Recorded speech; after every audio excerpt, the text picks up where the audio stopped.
Sonheiros, aqui quem fala é o Daniel. Bom, a gente está com uma presença ilustre aqui. A gente vai fazer uma entrevista hoje com o DJ Raí Rebelo aí. Tudo bem? Como é que estão? Acertando. Graças a Deus. Bom, primeiro é uma honra te receber aqui. A gente está fazendo uma revista, a gente está fazendo tudo isso, todo esse acervo a gente quer construir para a nossa revista.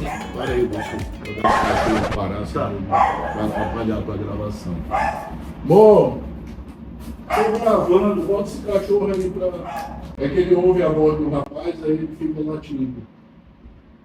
E você é um dos maiores nomes da nossa cidade quando se trata de música, né?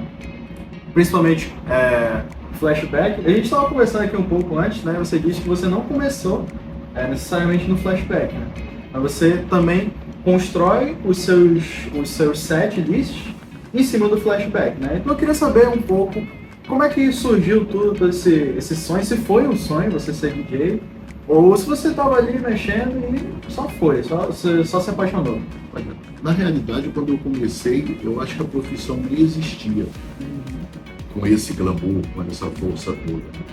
O que tinha na realidade era o seguinte, era um garoto de 14 anos de idade que gostava de música, eu era roqueiro, né? Usava cabelo comprido, né? E adorava rock, adorava Rick Wakeman, aquela coisa toda. E eu comecei a enveredar para a disco music, a dance music no caso, que na época nem tinha esse nome, vamos dizer assim, estamos falando aí de 1972, 73, eu comecei a gostar de música dance. E comecei a comprar discos, começamos a ouvir, né, aquelas músicas que na realidade era meio R&B, né, era meio, né, um tipo de música que dava para dançar, mas não era a disco ainda. Digamos que era na pré-disco ali, aquela passagem entre o final dos anos 60, do Beatles, do festival de Woodstock, aquela coisa toda. E aí foi enveredando para a música feita para dançar e eu fui acompanhando aquilo. E começaram a surgir umas festinhas, né, que nós chamávamos na época de brincadeiras, que eram festinhas nas casas das pessoas, ou na garagem, né, de casas que tinham garagem, ou nas salas de visita. Então o cara comemorava até aniversário de boneca, entendeu? Então era a festinha. E aí cada um levava uma parte do equipamento, se a casa não tinha, né, uma eletrola, né? A gente fala eletrola, porque os caras sabem nem o que é. Né? Então, por exemplo, na minha casa tinha um móvel desse tamanho, que era uma eletrola, não dava para levar aquilo para a festa. Né? E aí o meu pai me fez o favor de me dar ele me deu um conjunto de som, toca-disco, receiver, que tinha uma particularidade maravilhosa para quem queria estar fazendo festinha, que era o seguinte: a caixa de som, ela não era grudada no aparelho, como eram as eletrolas. Ela se destacava, então você podia botar, né, dependendo do tamanho do fio que você colocava nela, você conseguia botar bem longe. Isso era muito bom, porque você colocava, digamos, num quarto da casa e as caixas de som na sala. Evitava que o cara dançando esbarrasse, pulava a agulha no disco, aquela coisa toda. E o DJ, que na época não tinha esse nome, era discotecário, ficava colocando as músicas, né? E eu comecei desde cedo a gostar disso. Dificilmente o DJ sabe dançar, né? Então, como não era lá muito minha praia, eu ficava trancado colocando músicas. Né? E um detalhe, na época não tinha pré-escuta, né? Não tinha um headphone para você ouvir o que você ia tocar. Né? Você, na realidade, você escutava o início da música e cortava para a música que entrava, um negócio bem amador mesmo na época. Né? E essa parte de mixador, ela só aparece anos depois. Né? E os primeiros mixadores não tinham pré-escuta, ou seja, você não conseguia ouvir a música que ia tocar.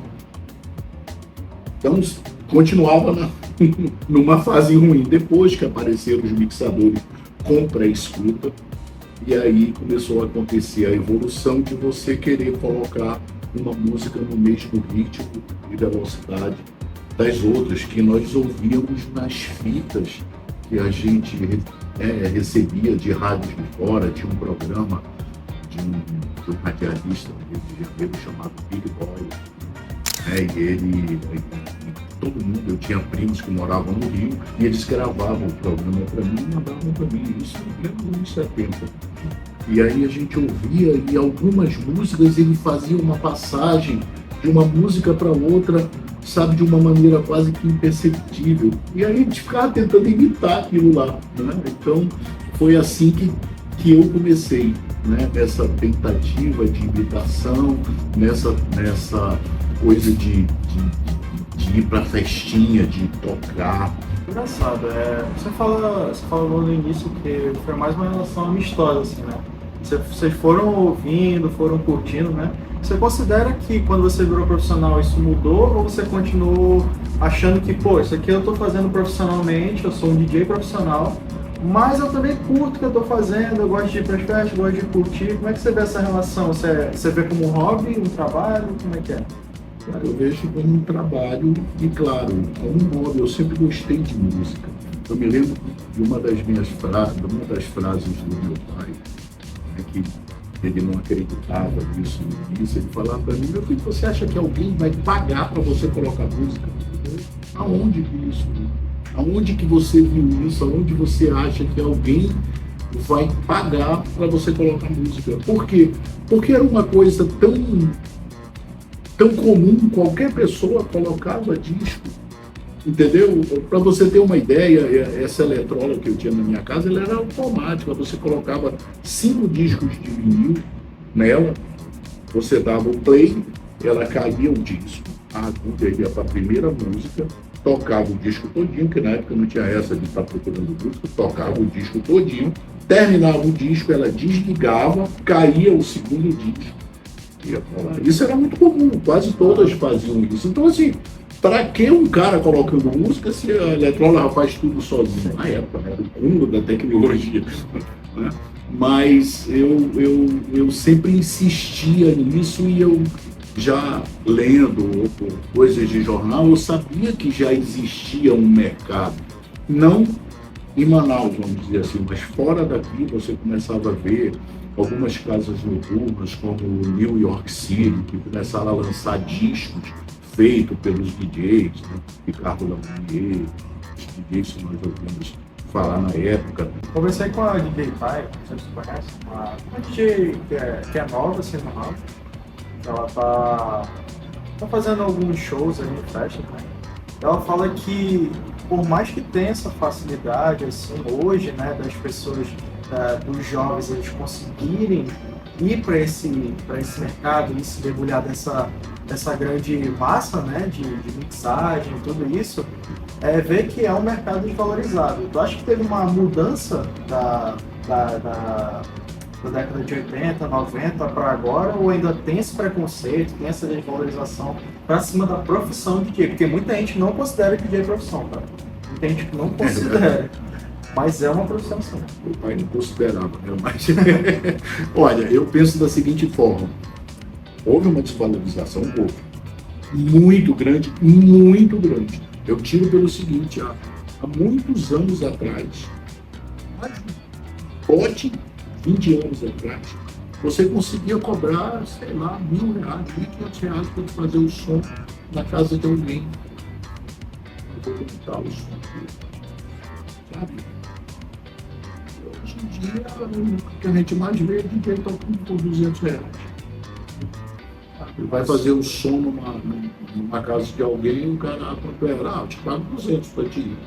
O coitado ainda tem que levar, pagar o táxi, o Uber, não sei o que. Levar o próprio controlador. Então, leva o seu controlador, alguns levam o som, bota uma travezinha com iluminação. Se tu somar o equipamento do cara, dá mais de R$20.000.